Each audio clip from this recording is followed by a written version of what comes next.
Friends of our channel and YouTubers, welcome. Answers of an Alien from Andromeda, 8th video, August 18, 2011. Friends, I have not good news.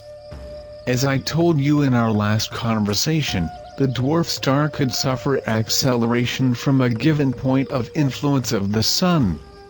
This is happening right now. The dwarf star, Red Kashina, is coming at an increasing rate and may advance its position in a few months.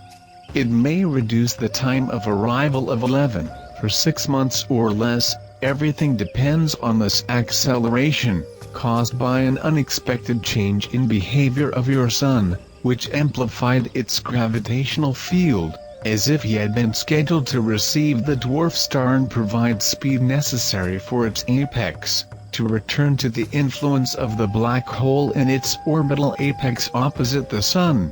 Dwarf star is much larger than this comet, like comparing a sparrow to an eagle. We believe that the dwarf star is no longer in arrears by crew lines, because its spacecraft continues to follow closely dwarf star, but it seems to be doing nothing to reduce this acceleration. The angular position of the Earth to the Sun is changing rapidly, and the Moon may suffer an orbital patch, moving to a more pronounced ellipse, approximately 30 days from now. You may lose the planet Mercury during this passages. The imbalance caused in the Sun can absorb it, or throw it out of orbit with large solar flares.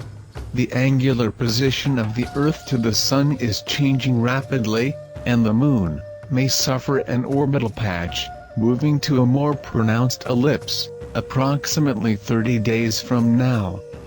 The more elliptical orbits get the Moon, the tides will be higher and smaller away tangencies, so many coastal areas will be flooded widely. You may lose the planet Mercury during this passages. The imbalance caused in the Sun can absorb it, or throw it out of orbit with large solar flares. The geomagnetic field of the planet will enter a state of extreme fragility during these passages, therefore, not exposed to the Sun after the 20th of next September during solar flares. You will see the plants dry out in hours, and nothing is exposed to the Sun in these peaks can survive. Entire tectonic plates may sink in the oceans, and fresh water of lakes and rivers will warm up, by solar energy radiated. Some of you are asking, can you give us a step-by-step breakdown of the recovery process for planet Earth once Kachinas has done their damage? But this is a utopia. There is no such a recipe to follow. Each case, each region, each group will have to solve their local problems in the first moments. The friends who provided us with the location coordinates may assist us in this rescue for survivors in each region that we serve, and will be the first to be contacted. We will try to find all of you who are among the survivors. You will be a great help, that you're much more enlightened than most of the facts. I guess to answer specific questions, at this time of events, is therefore a waste of time. I will inform directly the facts, and the possible unfolding of events, as you are able to receive data. We are extremely busy, covering and recording our mission to the database of the community Galactica, and part of our fleet is helping Arcturians to abandon the land, and submarine bases. A large Arcturian mothership is hovering over various regions, collecting the equipment and materials, so you will hear many strange noises when this big ship is lying next to your regions.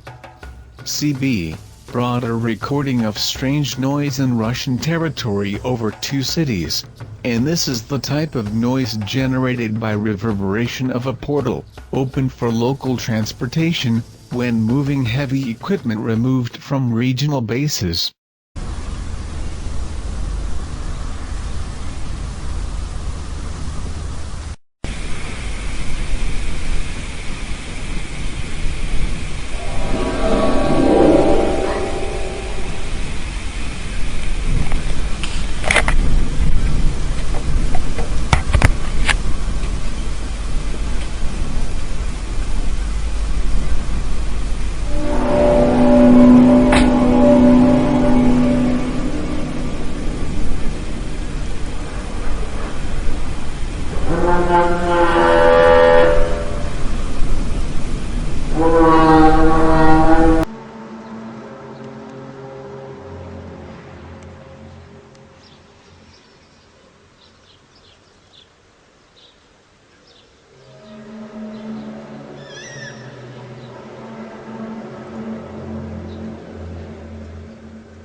Что, Аленка?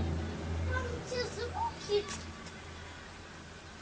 они капают как небо, они нас пугают. Пугают? А как Да. как ты думаешь, что это такое за звуки? Знаю, они капают на небе, они далеко. Там они страшные. Я хочу их посмотреть в микроскоп. Такие Ален, звуки в микроскоп не посмотришь. А микробы? Микробы есть?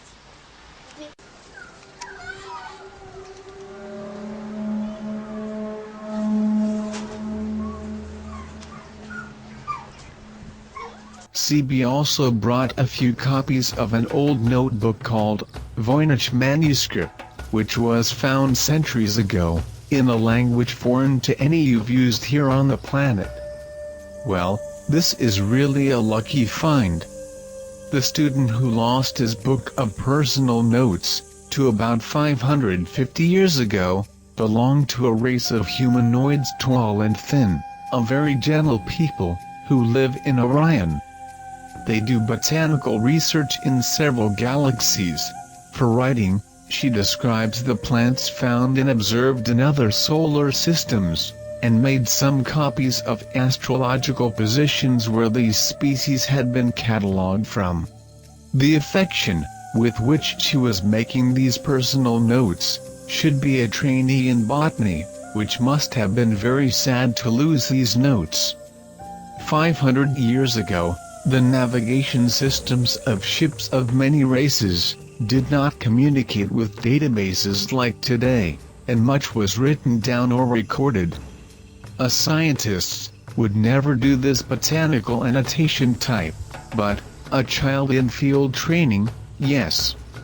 Children sometimes become absorbed with their findings, and forget things everywhere. With children of other races is no different.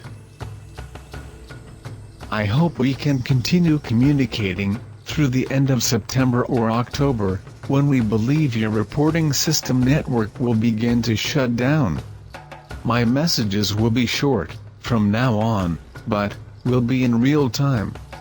According to your system of transmission frequencies, we simulated in our equipment, at the request of CB, the VHF Marine Channel 16, and Channel 7 VHF of the automotive trucks.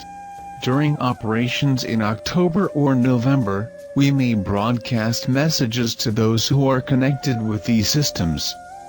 This is not really necessary to rescue by the coordinates received, it is eventual to facilitate communications with isolated groups, that may give references of where they are.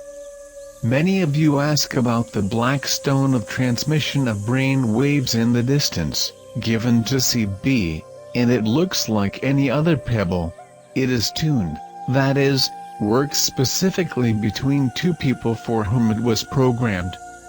He will put a picture for you. Thanks for watching. Join our channel. You are welcome there as the internet work.